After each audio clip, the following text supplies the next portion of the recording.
Señoras y señores, aquí comienza minuto 1 en la pantalla de C5N, la realidad, lo que otros no te cuentan, lo que otros te ocultan a diario para que no te enteres, aquí te lo contamos, aquí te contamos la realidad de lo que pasa. Bueno, tenemos un programa que se va a ir armando también sobre la marcha, porque hay muchas definiciones políticas de último momento. Enseguida voy a estar anticipando una negociación política que se está abriendo en este momento entre sectores afines. Las listas se cierran, algunas ya están cerradas. Las listas, algunas están cerradas. Llamativamente, el oficialismo ya tiene todo cerrado. Cambiemos, al menos Capital y la provincia de Buenos Aires, faltan algunos nombres detallar, pero los principales ya están determinados. Las sorpresas pueden venir por el sector de la expresidenta Cristina Kirchner y de Sergio Massa. Si bien ya prácticamente está cerrado que la fórmula va a ser Massa-Stolbizer para la senaduría y Felipe Solá estaría encabezando en la provincia de Buenos Aires para diputados, pero Massa está también aguardando definiciones que pueden darse desde otro sector político, ¿no? Es decir que desde ahora hasta las 9, 10 de la noche de mañana, muchos nervios en estos sectores donde están negociando políticamente. Todos salen a la cancha, es el hashtag con el que a partir de este momento nos podés acompañar porque efectivamente todos salen a la cancha para esta elección de medio término que para muchos va a significar algo importante, para los sectores de la oposición que creen que deben ponerle un límite al gobierno de Mauricio Macri, va a significar una elección de medio término de mucha importancia política. Enseguida vamos a estar hablando de este tema de casación que ha sobreseído definitivamente a Gustavo Arribas, ha cerrado la causa con pruebas a la mano, las vamos a mostrar. Muchas de esas pruebas las mostró esta semana también el diario La Nación y vamos a mostrar. Y también vamos a estar hablando de una interna muy fuerte que hoy revela Alejandro Berkovich en su panorama semanal en Buenos Aires Económico, en el diario Buenos Aires Económico, a propósito de esta decisión política que tomó el gobierno de Mauricio Macri de quitarle las pensiones por discapacidad a 170.000 personas con discapacidad en la República Argentina, que originó que, por ejemplo, la vicepresidenta Gabriela Michetti, que sufre este problema en carne propia, se enterara por los medios que se le quitaban y que montara en cólera y que tuviera, según Berco cuenta en el panorama semanal de hoy en el BAE, fuertes dichos contra a quien responsabiliza de esa decisión, Mario Quintana. Enseguida, bueno, ya está Berco, buenas noches, ¿cómo estás? Buenas noches, Gato. Sí, bueno, efectivamente fue así. La ira que despertó en la vicepresidenta la decisión de levantar o de suspender más bien los beneficios a más de 70.000 pensionados por invalidez, fue dirigida contra Quintana. ¿Por qué? Bueno, eso es lo que pudimos establecer con certeza. Fue Mario Quintana el que le llevó las planillas a Mauricio Macri diciéndole hubo una explosión de subsidios por invalidez durante el kirchnerismo y esto hay que reventarlo y hay que bajarlos de inmediato. Porque Quintana, ya lo hemos comentado aquí, Quintana es el que es el veedor de las áreas de salud y social del gobierno. Como el vicejefe de gabinete social. Claro, Quintana es el encargado de haber echado, por ejemplo, a Regazzoni del PAMI. Porque Regazzoni se negaba a hacer el ajuste que Quintana quería en el PAMI. Fíjate que por conflicto de intereses, los dos tienen supuestamente vedado intervenir en las áreas donde tenían empresas. Claro. Lopetegui, por ejemplo, supuestamente no interviene en aerolíneas y Quintana supuestamente no intervenía en el PAMI porque viene de Pharmacity. Pero vamos a ver. Pero lo hacen cruzados. Claro, pero vamos a ver ya entonces, según Berco lo cuenta hoy, reitero, en su panorama, ¿qué dijo Gabriela Michetti? Estos chupamedias quieren ajustar todo ya y no se dan cuenta de que hay gente vulnerable y una elección en el medio. ¿Esto dijo Michetti? Es así, sí. Muy fuerte. Lo dijo en un almuerzo en la Casa Rosada, a metros del despacho de Quintana, que dicho sea de paso, tiene un pasadizo secreto al de Lopetegui. Para quienes creen que esta separación de responsabilidades puede tener algún efecto, bueno, no la hay ni siquiera físicamente. Michetti estuvo, por supuesto, por su condición, afectada especialmente. Anímicamente. Claro. Porque mucha gente decía, Este gobierno que la tiene a la vicepresidenta, con una discapacidad que aparte siempre ha asumido, y a Jorge Triaca, ministro de Trabajo, llevan a estos sectores vulnerables quitarle algo que ellos deberían sentir en carne propia. Mucha gente lo pensó de esa forma, ¿no? Y lo que ve Michetti es que el ajuste que esbozan... Bueno, me dijeron otra frase que es muy sintomática. Cuando el presidente... Acá está, esta. Eso, esta. Cuando el presidente se siente fuerte, como después de la plaza del 1 de abril, deja de lado la política y se recluye en Lopetegui y Quintana. Y ahí, dice esta fuente del sector político del gobierno, es cuando nos mandamos las peores cagadas.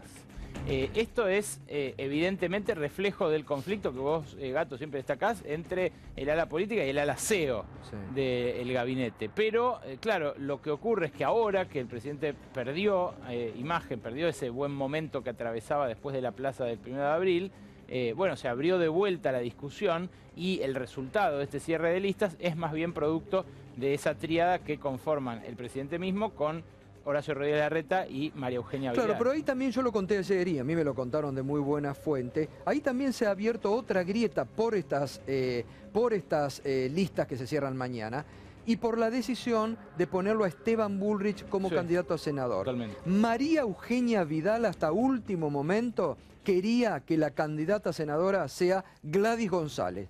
Era su nombre y lo defendió hasta último momento. Y acá, llamativamente, hubo una grieta también con el ala política del gobierno. El propio Macri se puso al frente con Peña, Frigerio y otros de nominarlo a Esteban Bullrich, dejando la decisión de María Eugenia Vidal de lado, no escuchando la decisión, que también tuvo que ver, porque era un nombre que había llevado María Eugenia Vidal, el de Facundo Manes, que hoy rechazó no integrar la lista de candidatos porque iba a ir en un segundo o en tercer lugar y él quería encabezar, como le había prometido la gobernadora María Eugenia Vidal. Pareciera que la gran perdedora de Cambiemos hoy es María Eugenia Vidal. A pesar de que es la de mejor imagen, ¿no? Sí, con la que va a hacer campaña en la provincia de Buenos Aires, porque la campaña la va a tener que llevar adelante María Eugenia Vidal, porque también hay que convenir que hay sectores de la provincia que Esteban Bullrich es desconocido y así lo muestran las encuestas, ¿no? Quizás sea que... Me contaron, disculpe, esto último, que iba a haber un último intento esta noche de la propia María Eugenia Vidal por reflotar la candidatura de Facundo Manes. Hasta mañana a las 12 todo puede pasar, ¿no? Digo que quizás no quisieron darle todo a María Eugenia Vidal porque María Eugenia Vidal ya había conseguido desplazar a Emilio Monzó del armado de las listas bonaerenses. Claro, Emilio Monzó, hombre fuerte, que siempre se le contrapuso, siempre se le quiso arrimar y María Eugenia Vidal tiene los votos, ¿no? No es como Monzó. Monzó sabe mucho de la provincia. Ya que estamos hablando de política, Nico, podemos ya lanzar también el anticipo, ¿no? Que tenemos, que es de recién. Se ha abierto hace instantes una vía de negociación entre el sector del Frente Unidad Ciudadana de la expresidenta Cristina Kirchner y el sector de Florencio Randazzo. Todo surgió a partir de un llamado que la expresidenta formuló a un integrante del denominado movimiento Evita. No voy a dar muchos detalles porque si no ustedes lo van a sacar y bueno, es información muy reservada, pero la expresidenta llamó a esta persona para ofrecerle personalmente un puesto muy importante a esta persona que hoy integra el movimiento Evita. La expresidenta la llamó hoy a la tarde para ofrecerle un puesto muy importante en la lista de candidatos a diputados nacionales.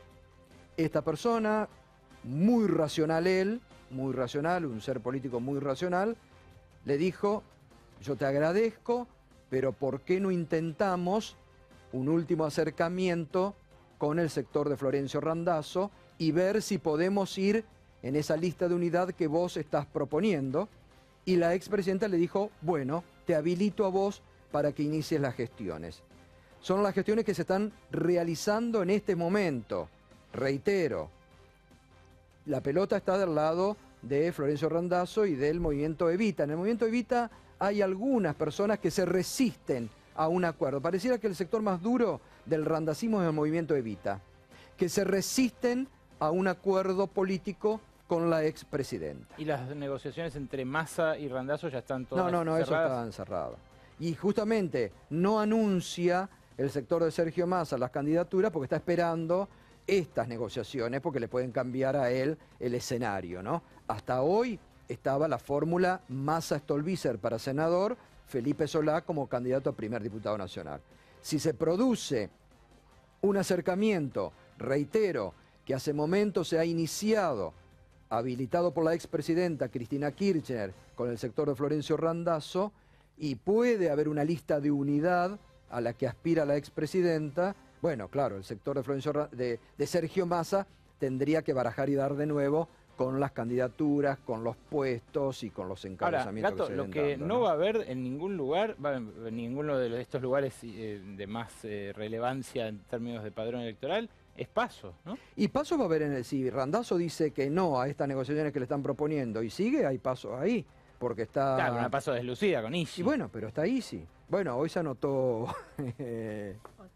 Otavi, que no sabe si se anotó para el Bailando por un Sueño o para la interna, por para eso las PASO. Dije bien, pero se anotó deslucida. Otavi, no sé para qué, pero se anotó Otavi, dice que va a ir también ahí. Deslucida o casi caricaturesca. Pero después no, el oficialismo bajó la lapicera de Macri. Eso es otra cuestión que hay que destacar. En el oficialismo, la lapicera estuvo a cargo de Macri, vedándole a los radicales. Ustedes fíjense esto, el radicalismo de la provincia de Buenos Aires, que siempre ha sido un radicalismo poderoso, hoy prácticamente no existen nombres propios de los radicales en las listas, porque Esteban Bullrich es pro y Gladys González es pro, puros. Y están diciendo que podría encabezar hoy Graciela Ocaña, de candidata a diputada. Pero además se da con Graciela Ocaña una paradoja muy grande. Graciela Ocaña es actualmente legisladora de la Ciudad de Buenos Aires por el partido de Martín Lustó.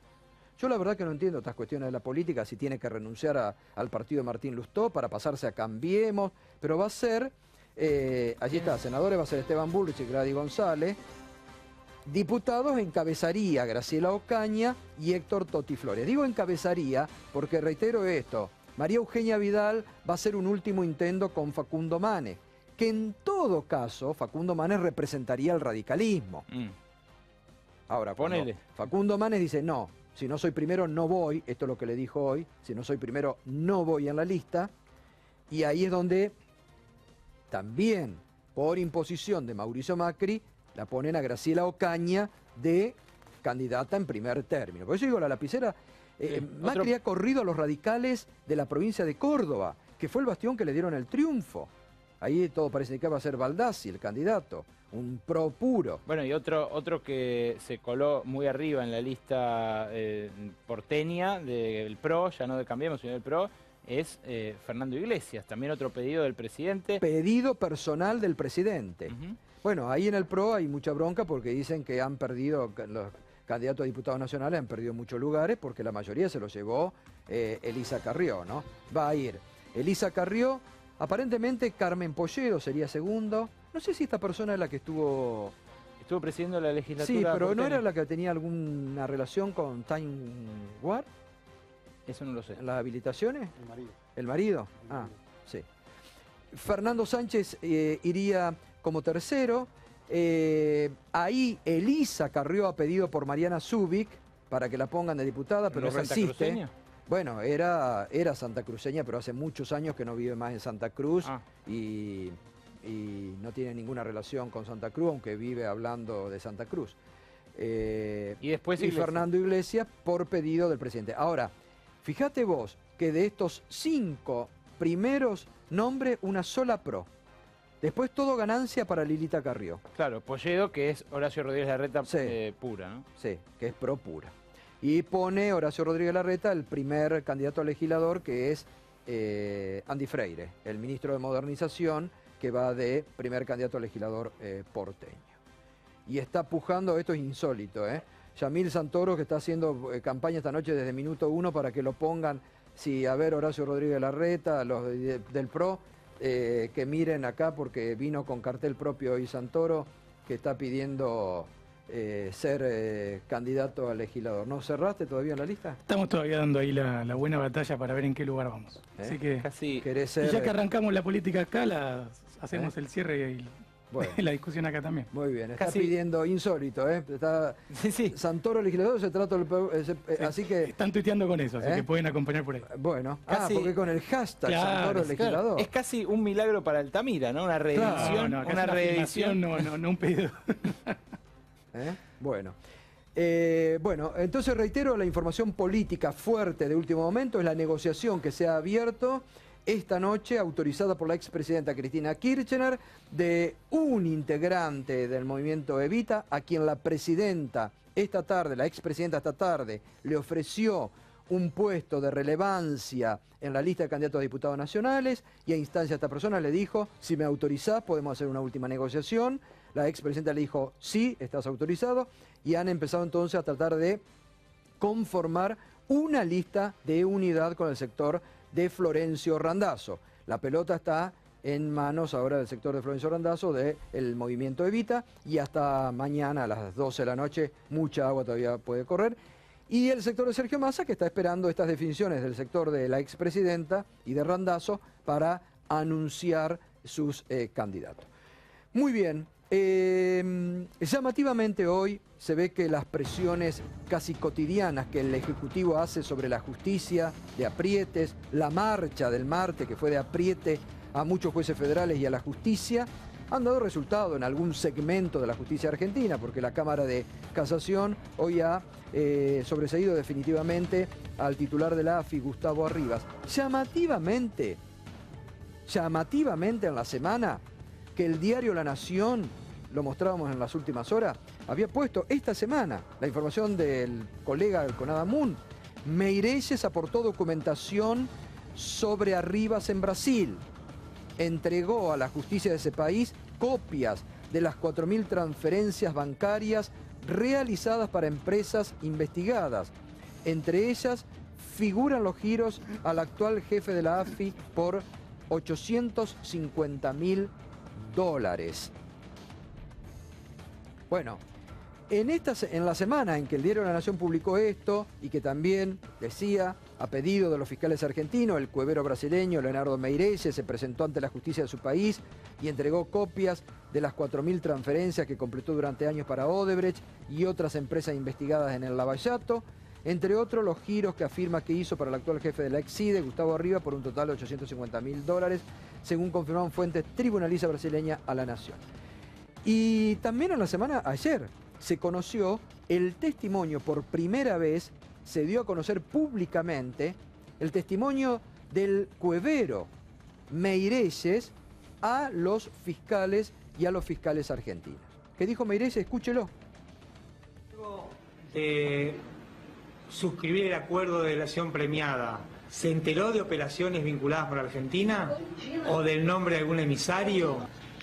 Sim, na verdade foram alguns pagamentos para Gustavo Arribas e uma outra pessoa que agora me fugiu o nome, que são pagamentos que foram feitos no Peru, e essas pessoas eram pessoas que fariam os repasses a políticos nos países de origem. Essas pessoas era pagamento de acerto de propina de alguma obra que tinha sido realizada ou estava sendo realizada em outros países. ¿Y del señor Arribas recuerda algún detalle? E foram realizados vários pagamentos em virtude de esta conta não estar cadastrada no meu banco em Hong Kong. Então, eu tive que fazer vários pagamentos para completar o valor total, que eu acho que o total do pagamento era algo em torno de $850.000. O específico de Gustavo Arribas é porque, uma vez efetuado e finalizado a operação dentro dos sistemas do banco, o comprovante que sai no sistema aparece o nome da pessoa, o nome da conta e para onde que foi o destino. Só assim, por isso que eu sabia o nome das pessoas, em virtude disso, né? Bueno, ahí esta persona que habla es Gustavo Arriba. Es la persona que aceptó pasar bajo esta condición y tiene obligación de decir verdad ante la justicia de Brasil, porque si no pierde la condición, ¿no? Sí, sí, es el Doleiro, es Leonardo Claro. Meireles. Es curioso, le llamó la atención el nombre, por eso Claro. lo recuerda. Viste, dice, había otra persona, pero el nombre se me fue. El nombre de Arribas lo recuerda porque le llamó la atención que se llame así, Arribas. Pero el que pregunta, se nota muy agudamente, es la voz del fiscal Federico Delgado. Sí, exacto. Y le pide precisiones y bueno, y va estableciendo un relato. Curioso que con este video en la mano hayan decidido lo que deciden. Bueno, es curioso que con estas pruebas la justicia argentina haya decidido cerrar. Es muy llamativo. Recién lo escuchaba Darío Villarruel, que dice, y con esto que apartaba el diario La Nación a través de Balconada Moon esta semana. Recién lo escuchaba a Darío Villarruel con Víctor Hugo decir que apelan a una cuestión casi burocrática, de decir primero que el fiscal Rodríguez, que apeló la resolución del juez federal Canicova Corral, que ya lo había sobreseído, no tenía competencia para hacerlo. Y después, recién lo decía también Darío Villarruel, como que bueno, que Gustavo Arribas no era funcionario cuando se efectuaron esos pagos y que por lo tanto no hay condición para investigarlo. Pero la verdad que las pruebas, por lo que dicen aquí, lo que dice el diario La Nación, están. Por eso, por lo menos llama la atención que si no se apuró la justicia. Es decir, estamos viviendo momentos de doble vara, cada vez más evidente en la justicia de la Argentina. Para algunos, y sobre todo si son exfuncionarios del gobierno anterior o en causas relacionadas con la expresidenta, todo rápido, no importa si hay prueba o no prueba, pero es todo rápido y van a procesos. De este lado, si son funcionarios del actual gobierno, llámese el presidente o algún ministro, la justicia rápidamente o sobresee o dice acá no hay o no tienen la posibilidad de investigar. Al menos me parece que es una doble vara, me parece a mí, es mi opinión, me parece que es una doble vara cada vez más evidente la que se está viviendo en nuestro país respecto a la justicia. Jorge Triaca, ministro de Trabajo, y nuevas declaraciones que llaman mucho la atención. ¿Qué dijo ahora? El juicio laboral es una de las principales causas de involución en la República Argentina para el mundo laboral. Existen abusos del sindicalismo por el cual algunos viven o generan una industria del juicio. Esto no va en favor del trabajador. Cuando un empleado tiene que esperar entre 3 y 5 años para recibir lo que le corresponde, que debería recibirse de manera abreviadísima, no está bien. Bueno, Hugo Yasky, nuevamente ministro de Trabajo, duro con el sector de los juicios laborales y de los trabajadores, ¿no? Tienen la obsesión con la justicia laboral. La justicia laboral la creó Perón en el año 1943, porque cada vez que un trabajador iba a la justicia común ordinaria, perdía. La mayoría ni se gastaba en hacer el juicio, porque sabían que de entrada iban perdidos. Se crea esta justicia para nivelar. Y con la historia de bajar el costo laboral, arremeten, acusan de mafiosos a los que defienden a los trabajadores, y los empresarios que quieren seguir apretando a los obreros, a los trabajadores, que no les desconocen los derechos que tienen y que quieren convertir en un negocio justamente la salud del trabajador, están de parabienes, porque claro, el ministro Triaca lamentablemente, en vez de hablar como un ministro de Trabajo o como un abogado laboralista, habla exactamente diciendo lo mismo que dicen los patrones, lo mismo. Bueno, daría odian la la justicia laboral. No, pero aparte da mucho la impresión, ¿no? Esta participación que tiene el Ministerio de Trabajo inexistente, ¿no? Esta semana lo vivimos con cierres de fábrica, lo de PepsiCo, lo de la química, lo de Puma, lo de la química de Zárate, lo de Puma, ¿no? La cantidad de trabajadores que todos los días pierden su empleo en las pequeñas pymes que están diseminadas por el Gran Buenos Aires. Es inexistente el Ministerio de Trabajo, daría la impresión, ¿no? Y vamos a estar la semana que viene en el Consejo del Salario Mínimo Vital y Móvil, y ahí seguramente... ¿Reclamando cuánto? Nosotros vamos a plantear 15.000 pesos, que es el costo de la canasta básica total. Ya seguimos, Hugo. Está Juan Pablo Godoy Vélez, es consejero de la magistratura de la Ciudad de Buenos Aires. Ahora, ¿cómo le suenan esto que veíamos que con pruebas, casación rápidamente sobresea Rivas, esta nueva embestida del gobierno contra la justicia laboral? Bueno, hay que separar dos cosas. Lo que pasa con los funcionarios es la historia de siempre. Digo, desde la democracia para acá, por lo menos.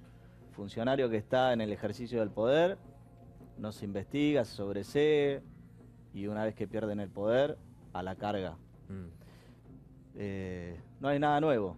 Viene pasando con el gobierno anterior y el anterior. Digamos, la verdad es que...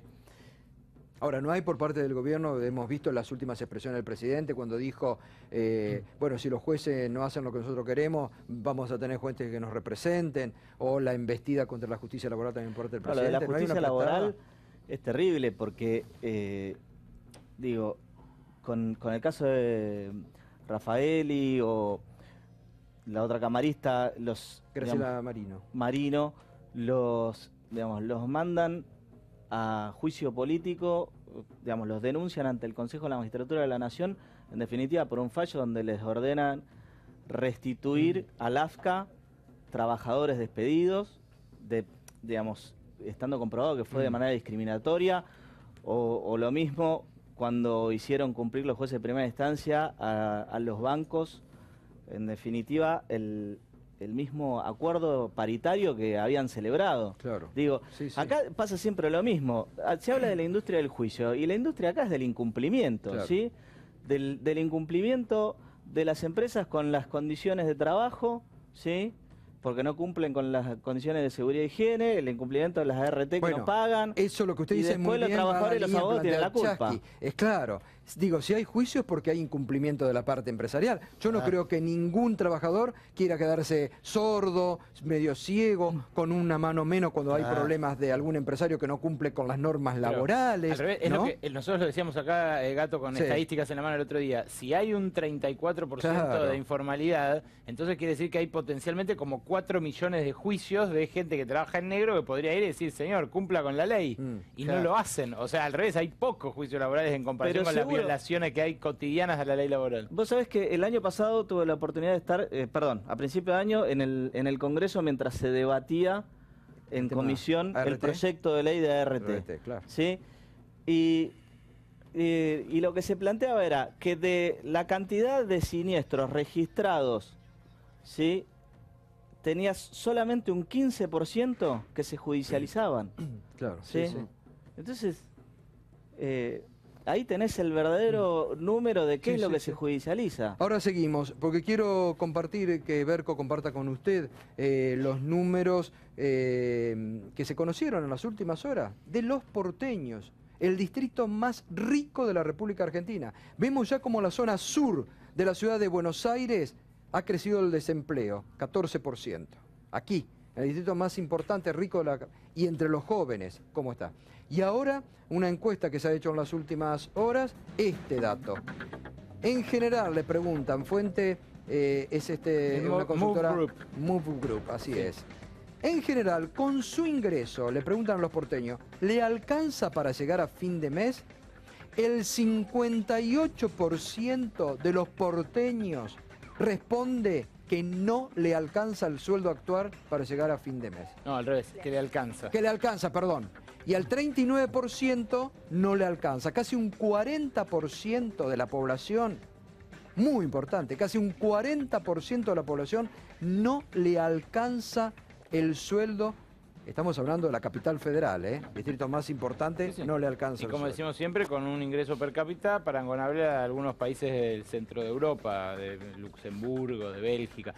Lo que hay que decir es que esta encuesta replica lo que ya reveló la Dirección de Estadísticas del gobierno porteño, que es que una familia tipo para vivir, esta semana lo publicó, para vivir en la ciudad de Buenos Aires, si tiene 2 hijos, tiene que ganar como mínimo 14.655 pesos para llegar a fin de mes. Pero fíjate que hay, Berco, otra muy interesante que a cualquiera de nosotros nos pueden hacer. En general, ¿usted sale a comer afuera?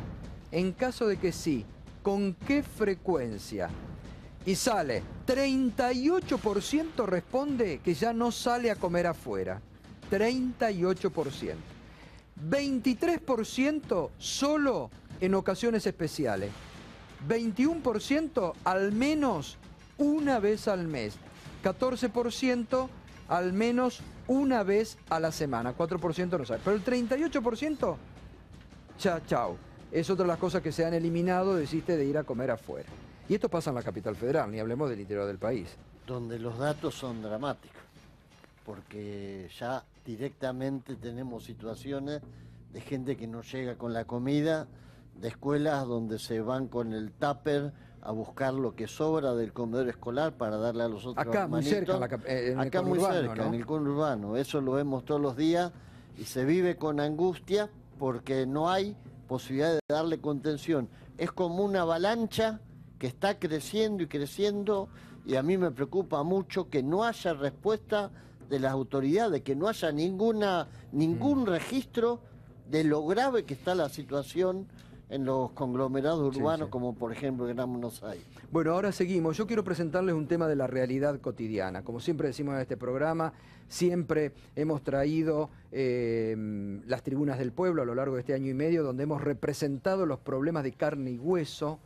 Y ayer yo conté aquí, a propósito de esta nuevo pedido del ANSES, que a todas las personas que reciben una pensión por viudez le están reclamando que lleven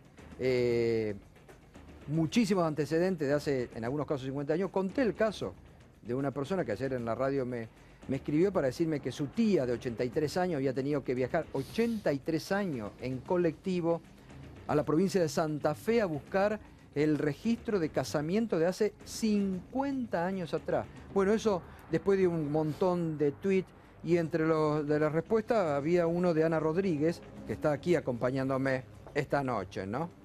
Que Ana Rodríguez me mostraba el caso de su mamá en foto. Ana, ahí está.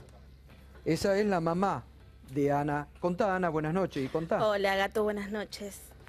Yo traje algunas fotos de mi mamá porque quiero que vean que no es un número, es una persona. Esta es una foto de mi mamá trabajando. Ella fue una obrera, trabajó en una fábrica desde los 14 años. Nosotros vivíamos en González Catán. Ella se levantaba a las 4 de la mañana para 4:30 tomar el tren y llegar a entrar a la fábrica a las 6 de la mañana. Y así toda su vida, aportó al Estado, igual que mi papá, que también tomaba el tren 4:30 para poder entrar a la fábrica de cocinas en Lugano, y toda la vida de ellos aportaron al Estado. Mi papá hace 10 años ya no está con nosotros, y mi mamá ahora tiene 81 años, tiene Parkinson, hace 25, está en silla de ruedas, necesita asistencia permanente. Yo soy única, no tengo hermanos, soy maestra en la Ferrere. Y ahora nos encontramos con dos cuestiones, digamos, dos problemas de la realidad, como dice usted muchas veces. Es que uno es que cuando voy a cobrar por ella, en el recibo encuentro... Mostrá que se trajo todo, se trajo todo. Sí. Está muy bien documentada por eso. En el recibo encuentro diferentes, este es de un mes y este es de otro mes. En uno dice presentar en ANSES a actualizar datos de matrimonio o convivencia con TIT del que deriva la pensión plazo 60 días o suspensión de pago. Ahí anticipa, suspensión de pago. Sí, acá dice lo mismo. Y ahí dice lo mismo en el otro. Suspensión de pago. Así que bueno, grande es el susto, fui a ANSES.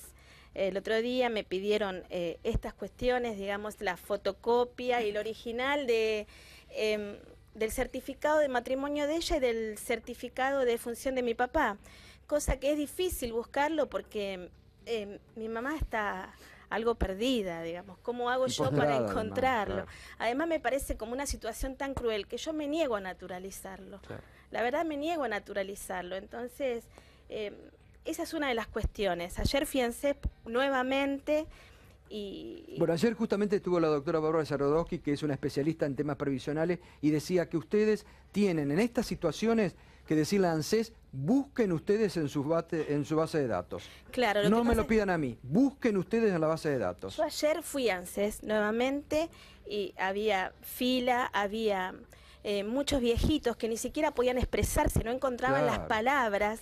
Y además, que genera angustia. Es que en realidad a mí me saltaban las lágrimas y me di cuenta que el empleado de ANSES también, porque había viejitas que, por ahí mi mamá me tiene a mí, o a mis hijos, a mi marido, a mi familia más cercana, a mis primos, pero hay gente que no tiene a nadie, y eso yo lo vi ayer en ANSES cuando le preguntaban y trataban de explicar que no me saquen el coso del coso, el coso temblando, y el empleado de ANSES así decía, es terrible, le daban números, bueno, espera ahí que ahora te vamos a explicar, espera ahí que te vamos a explicar, gente con andadores. Mi mamá, es un esfuerzo muy grande llevarla a ANSES, porque ya es un esfuerzo grande llevarla a una cuadra del geriátrico donde está, a la plaza, a tomar mate, cosa que hacemos, que a ella le gusta. Yo quiero hablar de lo que le gusta porque mi mamá es una persona. Claro. Y pareciera que es un número, no lo es. Y además tenés el problema de PAMI. Y además el problema de PAMI que es grande, la verdad que es grande. Ella toma 9 medicamentos por mes, de los cuales hace alrededor de 8 meses, más o menos, o 8 o 9 meses, PAMI dejó de cubrir 5. Así que solo está cubriendo 4. Ella, de los 4, hace un descuento en 2 del 80% y en otros 2 del 50%. Claro. Cuando antes ¿cuánto les cubrían? Y el 100%, o el 80% de todo, porque el Parkinson es una enfermedad crónica. ¿Y cuántos medicamentos recibía antes? Y todos. Gratis. Sí, claro, porque son 9. Ella toma 6 antiparkinsonianos, 2 remedios psiquiátricos que son para que no tenga alucinaciones por el avance de la edad. La verdad que uno se pregunta, ¿merece una persona de 83 años pasar por estas situaciones de angustia?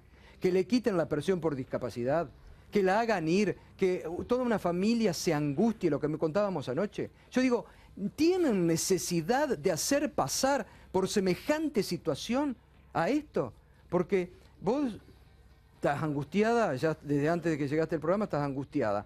Tu madre, vos decís misma, está en situaciones por ahí perdida, pero ayer contábamos este caso de una persona de 83 años, tomarse el colectivo a Santa Fe para ir a buscar su partida de casamiento hace 50 años. Son inhumanos, son insensibles. Tenés decenas de miles y una cuestión, le entregaron por ejemplo a las mineras, ni bien asumieron, 2.500 millones de dólares, así en la mano. Sí. Con esto cubrirían no solamente todos los casos, cubrirían otras necesidades también. A mí me parece que esa pregunta hay que hacerla. Los responsables de esto tienen que volverlo atrás, porque dicen que lo volvieron atrás y es verso. La gente está llamando y no hay contestación. Es que yo justamente fui hoy a retirar los recibos de ella de este mes y el señor Basavilbaso había dicho que no iba a salir más el texto abajo. Y está el texto en el recibo.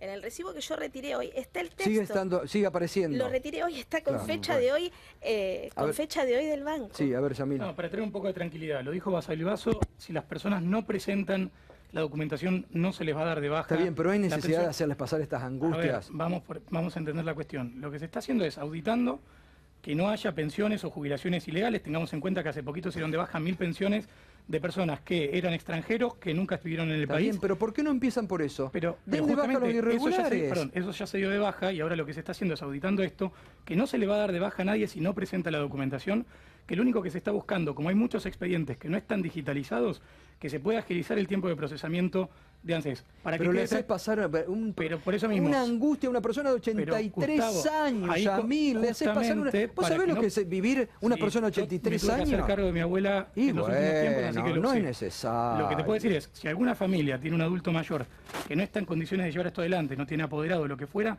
quédese tranquilo, se hizo todo en su momento bien, no va a pasar nada, va a mantener la pensión. Perdón. Para que traigamos tranquilidad. Y una cosa adicional que le planteaba Ana, después hay muchos casos, como el de la madre de Ana, que podrían tener el certificado de discapacidad y acceder por esa vía a la cobertura total de la medicación.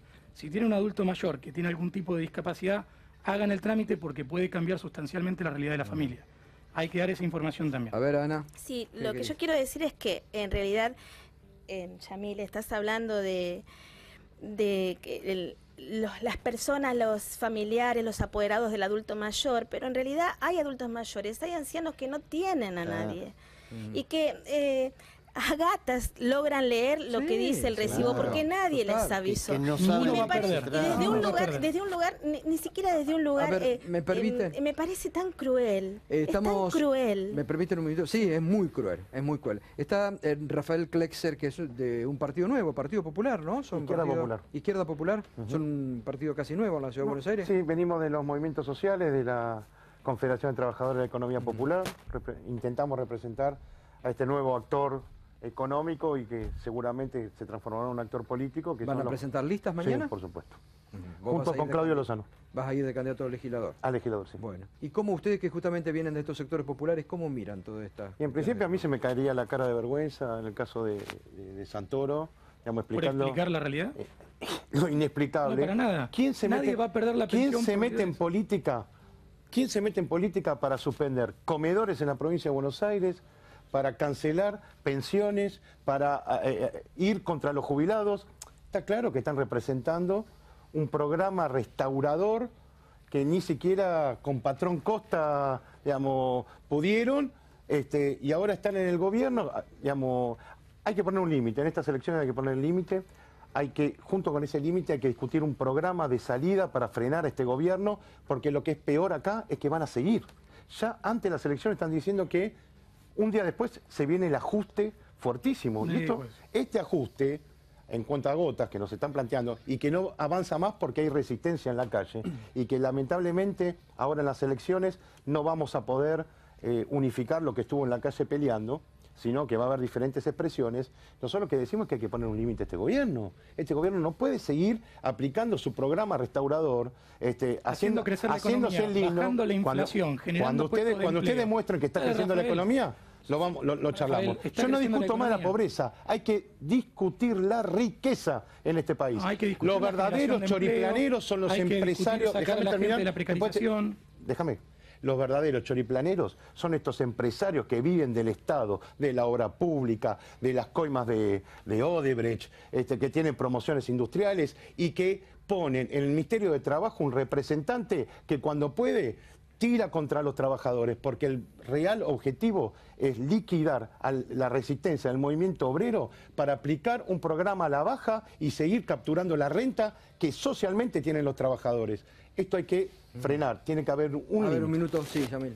No, la verdad que de vuelta, un gobierno que está bajando la inflación que golpea a los sectores más vulnerables, que viene generando programas y proyectos y ahora va a hacer un blanqueo laboral y una reforma tributaria para sacar a la gran cantidad de trabajadores que tenemos en la informalidad y que después de 12 años de un gobierno que se llenaba la boca hablando de los sectores más vulnerables dejó 1 de cada 3 argentinos pobres y un 45% de marginalidad en materia de registración laboral. Entonces, en concreto, más allá del relato y más allá de lo que estás diciendo, este gobierno, por ponerte otro ejemplo, está poniéndole cloacas a 9 millones de argentinos. Está buscando ponerle gas a la mitad de los argentinos que no tienen gas, a pesar de que pasaron 12 años de un gobierno nacional y popular. Entonces es muy fácil venir y criticar a este gobierno, plantear tus prejuicios, todo lo que vos quieras.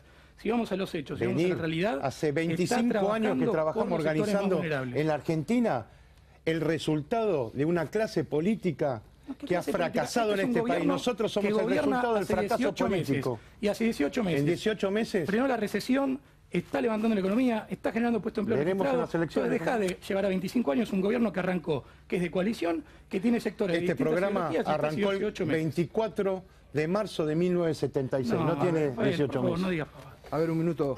Le quiero preguntar aquí al doctor, a Godoy Vélez. Esto de las pensiones, ¿no hay acá ya un derecho adquirido? Sí, por supuesto.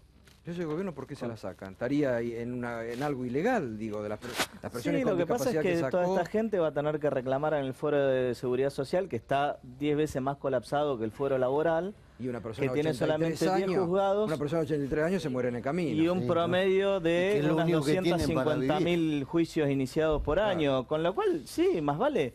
La triste apuesta y política presupuestaria, pero no de este gobierno, sino, vuelvo, de años y años, ¿sí? Es justamente confiar en que de todos los reclamos que se hacen en el Foro de la Seguridad Social, muchos se pierden en el camino o bueno, lo van a ir a reclamar los herederos. Perdón, No hay- perdón, Sí, quería Ana. acotar algo. y hacer una pregunta, porque vos le dijiste al señor algo de los prejuicios, respecto a este gobierno, pero hay una cosa que es clara, que es concreta. Hace 8 meses que a mi vieja PAMI no le cubre 5 de los 9 remedios que ella tenía. Por mes nosotros estamos pagando 3.200 pesos de remedios que antes PAMI le cubría. Estamos comprando 200 pañales a razón de 480 cada 100 pañales, y porque PAMI no los cubre. Ahora,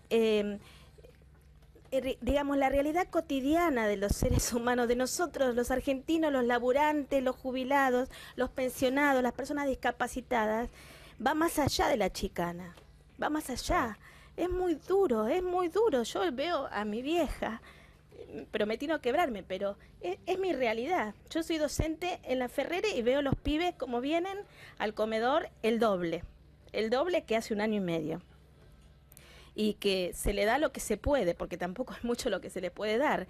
Chicos, cuando hace frío en hojotas, veo lo que pasa con mi mamá, y no quiero ser solamente contar lo que pasa con mi mamá, ¿se entiende? Sino lo que está pasando nosotros, que yo en mi barrio, en Liniers. A ver, para no con PAMI, por ejemplo, con PAMI, algo concreto. Algo concreto, ¿Qué es lo ahí ya que te lo expliqué.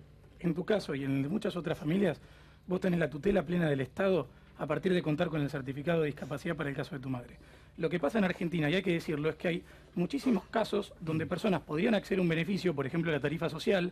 Digo, hay muchas personas que nos están viendo que probablemente tengan derecho a la tarifa social y por no saberlo, lamentablemente no están accediendo a ese beneficio y están recayendo en sus espaldas responsabilidades quizás mayores que las que hoy por hoy el Estado pero también ahí podría Yamil, colaborar. el gobierno quitó toda posibilidad de garrafa social, de tarifa social. Te lo digo, Gato, en serio, que las personas que están mirando accedan a la página de tarifa social, jubilados, pensionados, personas con discapacidad, trabajadores de la economía autónoma, personas beneficiarias de planes sociales, todas puedan acceder a tarifas sociales. Pero hay abuelos que no tienen internet para acceder a la página. No, lo pueden Esto es la hacer por cuestión teléfono.